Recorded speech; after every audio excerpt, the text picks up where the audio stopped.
भोपाल के एक शांत और पुराने मोहल्ले में एक छोटा सा मकान था।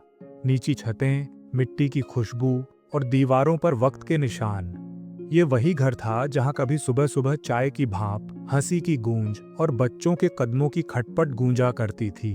लेकिन पिछले कुछ महीनों से उस घर का माहौल बदल गया था। कमरों में ऐसी चुप्पी बस गई थी जिसे छूकर भी कोई महसूस कर सकता था। इस घर में रहती थीं कविता, उनकी 16 साल की बेटी रिया और 12 साल का बेटा करण। घर का सबसे मजबूत सहारा, कविता के पति विक्रम, लगभग 8 महीने पहले एक अचानक हुए हार्ट अटैक में चल बसे थे। विक्रम के जाने के बाद कविता ने महसूस किया था कि किसी इंसान के जाने से सिर्फ एक व्यक्ति नहीं जाता, पूरे घर की धड़कन बदल जाती है।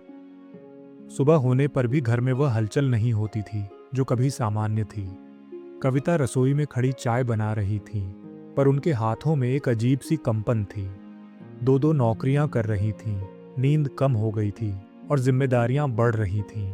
लेकिन थकान दिखाना उनके लिए एक विल लग्जरी जैसा हो चुका था। उधर रिया स्कूल जाने के लिए तैयार हो रही थी।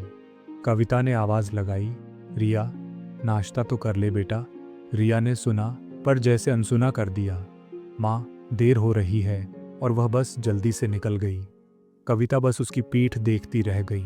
पहले यही लड़की सुबह सुबह उनसे बातें करती थी, हंसती थी, अपनी छोटी छोटी परेशानियां बताती थी। अब जैसे उसके अंदर कोई दीवार खड़ी हो गई थी। करण ने धीरे से पूछा, मम्मी, दीदी अब पहले जैसी क्यों नहीं है? कविता ने हल्की सी मुस्कान बनाई, बस थोड़ी परेशान है, सब ठीक हो जाएगा। लेकिन वह भी जानती थी, सब ठीक होने वाला वाक्य कभी कभी सिर्फ एक झूठा सहारा होता है। स्कूल में रिया का रिपोर्ट कार्ड लगातार गिर रहा था। टीचर्स घर पर फोन करके कहते, मिसेस कविता, आपकी बेटी किसी गहरे तनाव में है। पर कविता के पास इन फोन कॉल्स के लिए भी समय नहीं था। वह खुद टूट रही थी, बस उन्हें दिखाने की इजाजत नहीं थी। एक शाम रिया अपने कमरे में बैठी थी। उसकी किताबें खुली थीं, लेकिन आंखें नम थीं। विक्रम उसकी दुनिया थे। वह हर बात उनसे शेयर करती थी। अब वह किसी को कुछ नहीं बता पाती थी, खासकर अपनी माँ को नहीं। उसे लगता था, माँ पहले ही बहुत परेशान है, मुझे मजबूत बनना पड़ेगा। करण, जो कभी पड़ोस के बच्चों के साथ मस्ती करता था, अब चुप रहता था, अकेले खेलता था। उसे समझ नहीं आता था कि घर में अचानक यह ठहराव क्यों आ गया है। एक दिन स्कूल से लौटकर वह सीधे अपने कमरे में चला गया और दरवाजा बंद कर लिया। कविता को यह अजीब लगा, पर उन्होंने सोचा, चलो थोड़ा बड़ा हो गया है। लेकिन रात में जब उन्होंने उसका बैग उठाया, एक छोटी सी नोटबुक नीचे गिर गई। उसमें लिखा था, मुझे डर लगता है कि हमारा परिवार टूट रहा है। मम्मी हमेशा रोती हैं पर छुपाती हैं।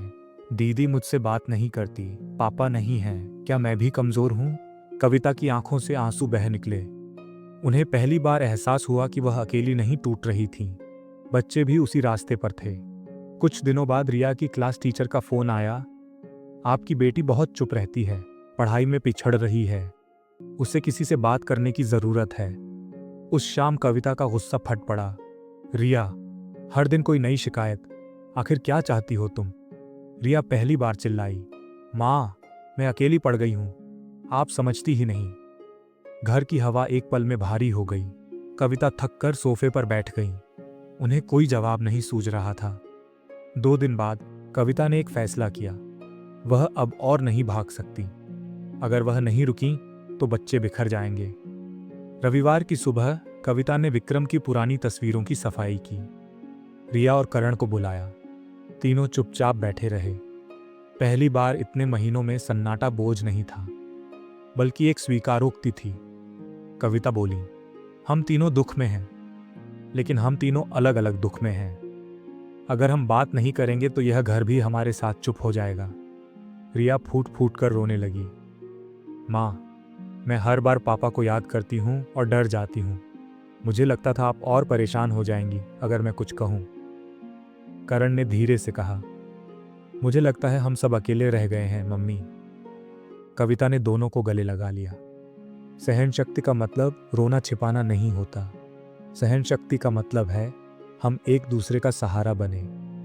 उस एक पल में घर जैसे फिर से सांस लेने लगा। उस दिन कविता ने कुछ छोटे छोटे लेकिन गहरे बदलाव किए। हर शाम फैमिली टाइम डाइनिंग टेबल पर सबका साथ बैठकर खाना, हफ्ते में एक छोटी सी आउटिंग, रिया के लिए काउंसलिंग और खुद के लिए आखिरकार आराम। धीरे धीरे घर की दीवारों से पुरानी गूंज वापस लौटने लगी। रिया ने अपनी डायरी में लिखा, शायद सहन शक्ति वह नहीं जो हम दुनिया को दिखाते हैं, सहन शक्ति वह है जो हम अपने परिवार को फिर से जोड़ने में लगाते हैं। करण फिर से वही पुराना खुशमिजाज बच्चा बनने लगा। वह रोज अपनी माँ के कमरे में एक पर्ची रखता, आज का हिम्मत स्कोर 10 में से 10। कविता हर बार वह पर्ची पढ़कर मुस्कुराती थीं। एक शाम तीनों घर की छत पर बैठे थे। आसमान हल्का नीला, हवा बिल्कुल कोमल। करण पतंग उड़ा रहा था। रिया ईयरफोन लगाए धीमे धीमे गाने गुनगुना रही थी।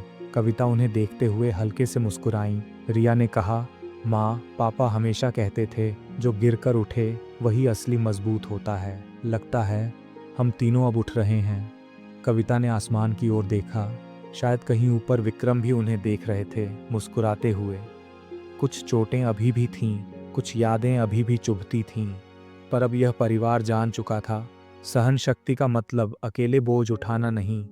सहन शक्ति का मतलब है जब हालात टूटें भी परिवार एक दूसरे का हाथ नहीं छोड़ता।